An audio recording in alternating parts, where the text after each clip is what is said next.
Welcome to the Passion Professors Podcast, hosted by Earth.University, where stories of life experiences and purpose inspire and unite humanity. Here's your host, Lindsay Andreotti. Hey, welcome everybody. We're right back here at the Passion Professors Podcast. I'm your host, Lindsay Andreotti, and today we have a serious treat with some passion coming out of this amazing and talented woman, Nicole Chang. Nicole is the owner of the Coder School in Pasadena, and I want her to tell you all about that, so I'm going to leave a little bit of some space there. It's a school designed to teach people to code from age 6 to adult. But beyond coding, she has a super secret passion that helps people manifest their dreams. And we get to talk about that today. So Nicole, thank you and welcome to the Passion Professor Podcast. Thank you so much, Lindsay, for having me.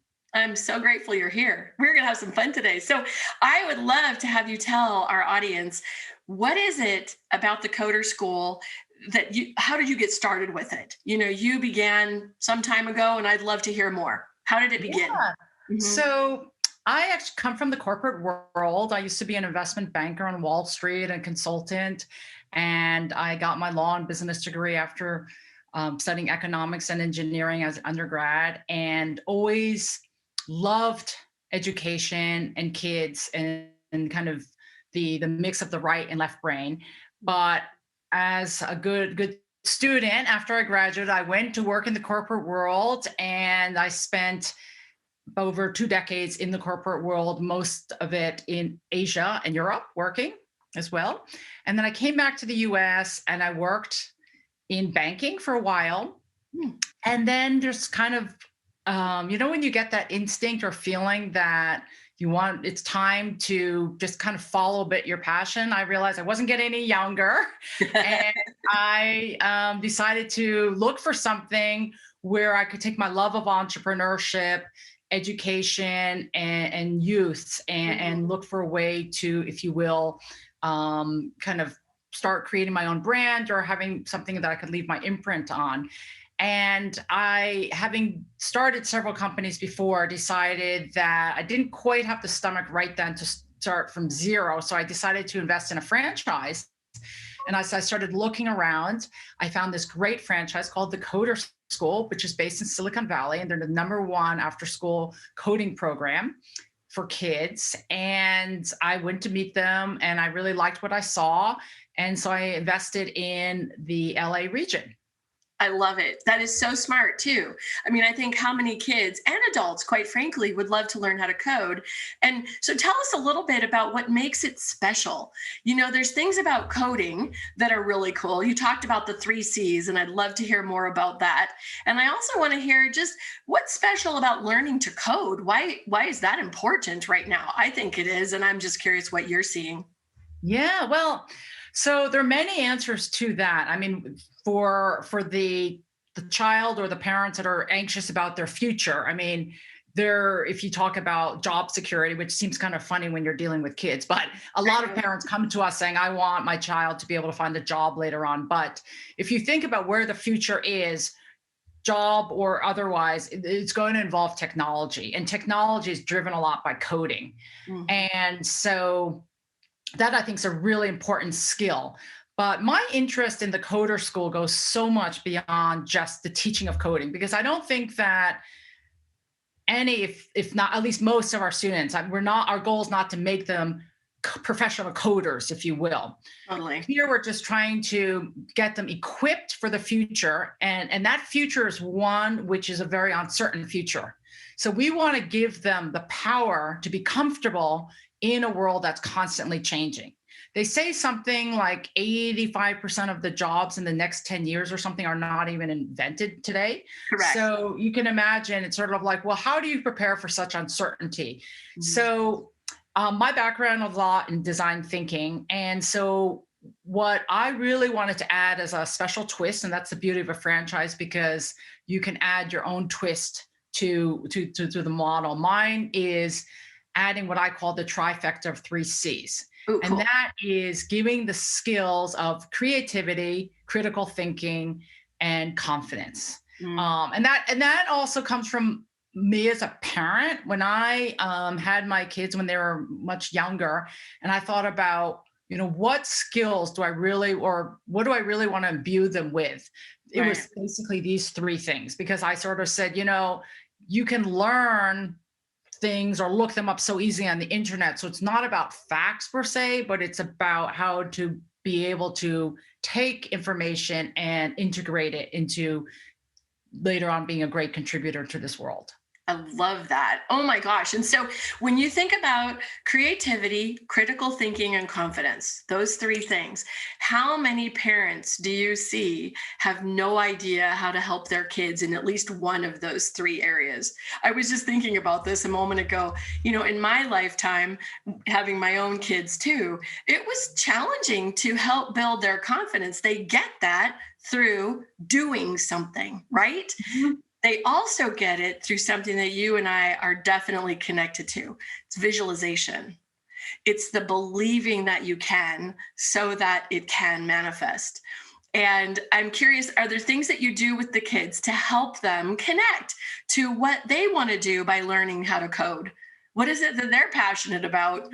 Yeah. Well, we always start with understanding the child, and we try to find a coach to match up the coach with a student that has a good fit, because it's more about, a lot of the lesson is about sharing the love of learning.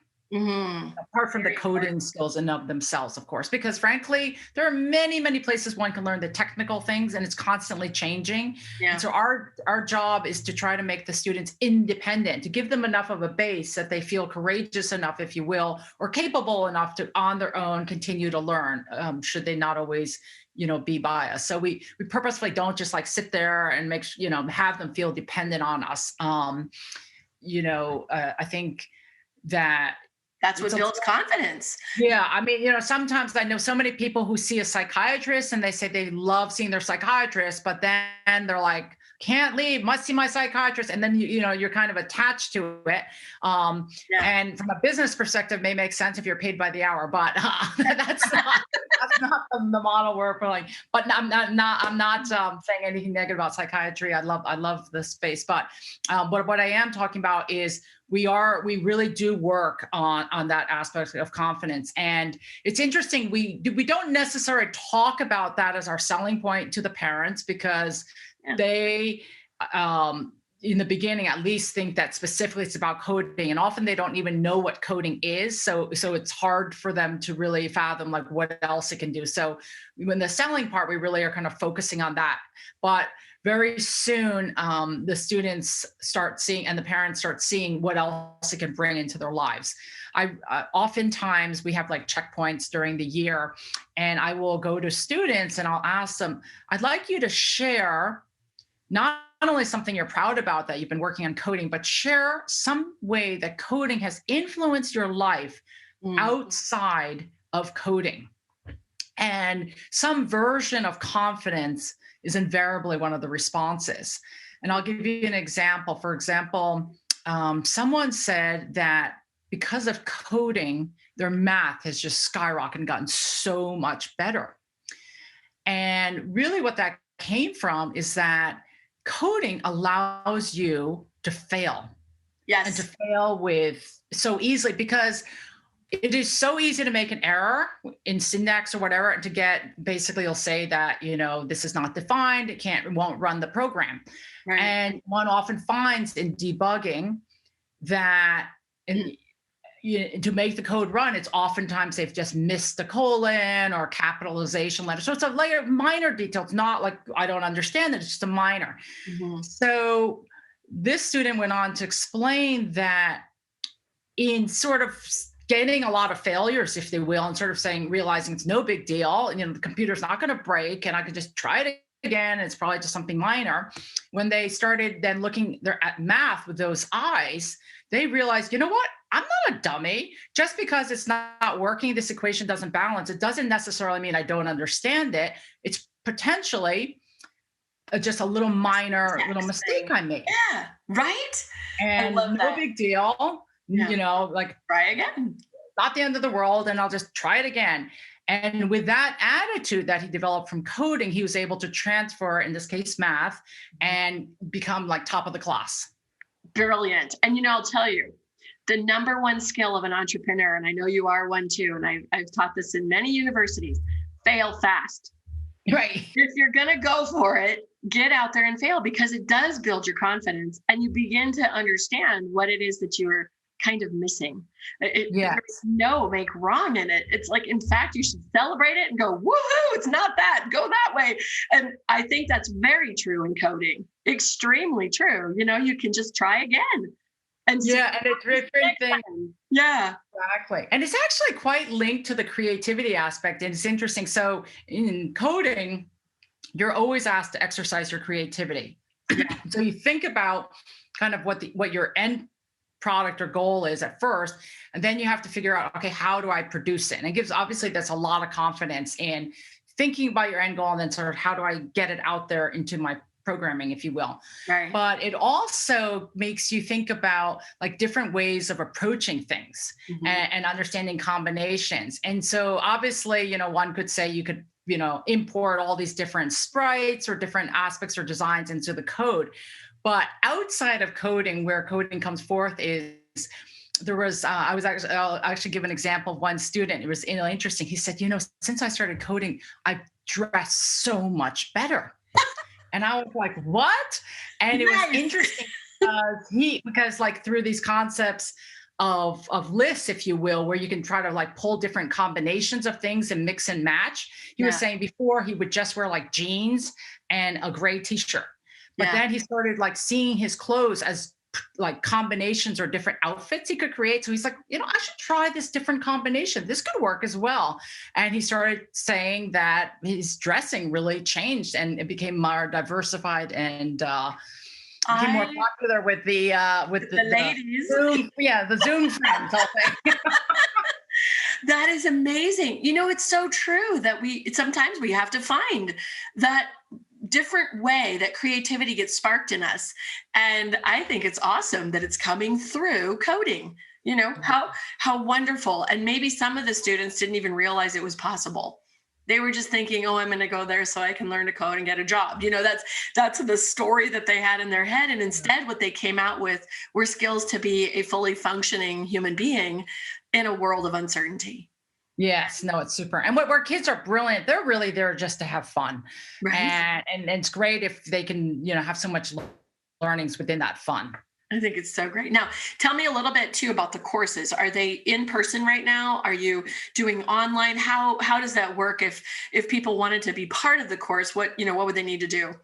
Not necessarily. They can go to your website, of course. We have a brilliant, beautiful space, which we created for the students to be in their own space with, the lounge area, foosball table, refrigerator, and great different little bar areas and things.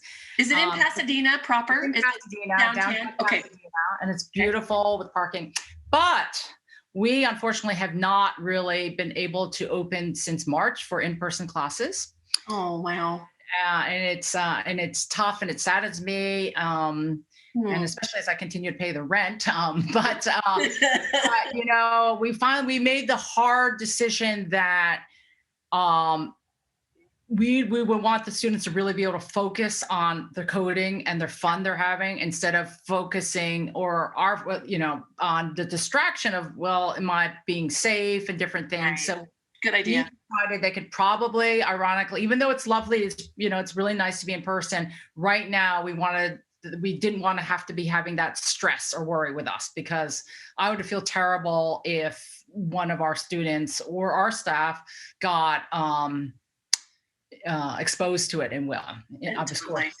Yeah. And for those of you who might be listening to this well after this publication date, which will be February 2021, what we're talking about is the COVID-19 pandemic. And it has been quite disruptive to many parts of our country on numerous levels. And small business owners have probably been hit the worst by this whole thing because places are just closed. So I want to shift gears from there, because I know that you and I share a common, I guess I'll call it a common spark and a common passion. And that's around visualizing the future being the world we more desire. And I know that you have some passion around meditation and what that can do for students, everyone, in creating a life that they want to have more of, or something that feels just that much better to them. I want you to talk about your practice of meditation and what you've seen that do, because I think it's very relevant to what our kids are needing today. And while it's not necessarily part of your curriculum at the Coder School, I think it's something that you have a lot of passion around. And I definitely think the world could hear this and would want to hear your passion. So. Sure. So I've been meditating for decades. And really it started when I think I was just out of business school, and I was kind of studying different people that I really admired and looking about what were some of the factors that led to their success, if you will. And I had the opportunity to meet with some of them in person, or read some of their interviews. And when one was asked the question, what is the one thing you would attribute your success to? I was fascinated because I often heard the word meditation. They would say, this amazing business person might say something about his big success is meditation. I remember thinking, you gotta be kidding me. What? That's what I do it. And so I decided to kind of, if you will, look more seriously. And I've tried so many different forms of meditation. I've spent a lot of time in India and at ashrams and Asia, across, like working with different spiritual leaders. And so myself, I try to go into the practice at least twice a day. Okay. And then I also within my day-to-day, have different reflective things. Each has their different place in life, if you will. So actually within our Coder School, because our lessons aren't as long, and I have definitely, especially with Zoom, we have parents who are always like, is my child learning this minute, learning that? I don't dare necessarily say, for 15 minutes, we're going to we're going to meditate. Yeah, because I think they, maybe in person where I would have a little more free reign, and that would be, but with Zoom classes, we to get the brain, the alpha waves in the states and where we think the most receptive, we start all our lessons with appreciation. So we ask our students to share something they're appreciative of. And then we also, if we in camps, we end our week sessions with appreciation circles, where we go around and people share what they appreciate about someone else, if you will.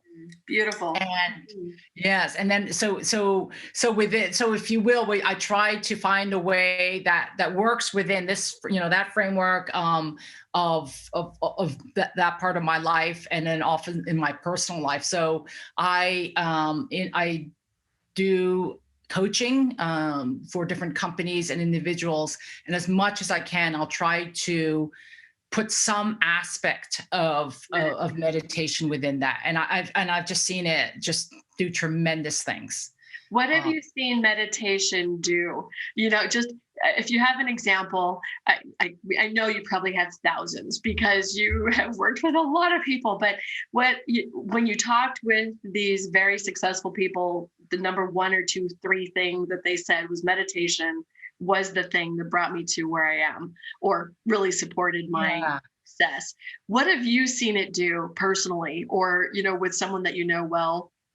Well, I can share even just with some of my clients. It was actually very interesting. Just this morning, I did a session with a group from Mind Valley, who I know would be very perceptive to such things. And I was sharing a meditation that I've kind of developed, and with this, along with obviously different aspects of coaching or helping structural aspects, I have seen, definitely in the finance realm, we have had people meet their expectations more than ever expected. So I have had a 80-year-old client who was a former school teacher and had a need for some more income in her life. And we were able to have her net over 7 figures this year in 2020. That's so amazing. Yeah, and it was very funny because in our manifestation, the person was like, no, and would like fight what I was like trying to say with her, but it's gonna change that. I've had I work with a lot of entrepreneurs, and so we've gone from have no idea what their business is about to being featured on TechCrunch to finding their first six-figure clients, and this is all within like months, from really no revenue model to significant complete clarity and revenue. Nice. Yes. And then of course we can't forget the most one of the most important spaces in life. I've held the Romeo find his Juliet. Oh, that's so wonderful. People would hire you just for that, Nicole. Yeah, so whole career thing. We got to find the partner. That's amazing. I love it. No, I really do. I support you in that passion. I have seen the benefit of meditation and of, I'll call it holding still and visualizing what it is that we believe is possible. Yeah. And so what it's really interesting. One of the things that I've put in my practice is that, a lot of meditations I've done, they do visualizations and they'll say like, think about this. And I'm like, I have no idea what my ideal world, like I have no idea. And I would like be really then frustrated by not knowing. So what I try to do, I think of it like a garden hose, if you will. Like you have to try to keep the flow there. And then if there's like a kink in the garden hose, then the water doesn't run very smoothly. Right. So I try to have people connect with the flow of the universe. And the answer is really inside. I'm just trying to help people, find the answer, if you will, or find the path, the better way. And find the energy there. And then let it flow through. So for example, one of my things I kind of say envision like you have a funnel on the top of your head and energy's flowing through and it's overflowing through so much it comes out through your palms and the soles of your feet. Beautiful. And so I'm hoping that within just creating this right flow, the kind of the right vision really helps people, because exactly what you're saying, when one has clarity, one really knows where to go. Exactly. And it's interesting. I was talking to somebody recently who, when they were sharing out with me, they would start like filtering all these different things. Yes. And I said, it's not like you're signing a contract that this is how it will be. Yes. I said, we're just trying to create a North Star. Yes. And it's easier to go when the star is bright versus just like this flickering kind of fuzzy little star out there, right? Yeah. And so it doesn't mean necessarily to get there. That's how it is. It's exactly right. I just love it. We are so aligned, and it's so fun to hear your passion around it too. I hope that you will come back and join us and do your meditation, because I would love to. Okay, good. We're going to make that happen, because honestly, I think it would be so fun for our listeners to have the opportunity to hear you again and just hear you in the process of running through the meditation. It would be spectacular if you're willing. We'd love it. I would love it. I'd love it. And then maybe my parents of my students will see it and soon they'll be meditating at the school. That's what I'm thinking. So we need to get this word out to anybody who's out there in Pasadena or in the surrounding area. If you have kids that are truly, you want them to grow as human beings and also learn to code, you can get beyond the code at the Coder School in Pasadena. So Nicole, how can they find you? You can find us at our website at pasadena.thecoderschool.com. Okay. Awesome. And we'll put that in the description box below. And I am just delighted that you were able to join us today. And this is not going to be your first time here. We're doing so much more together. I love it. Thank you so much for having me. Oh, you are so aligned to Earth.University. This is what we're up to. So thank you. And for all of you who are listening out there, please share with others.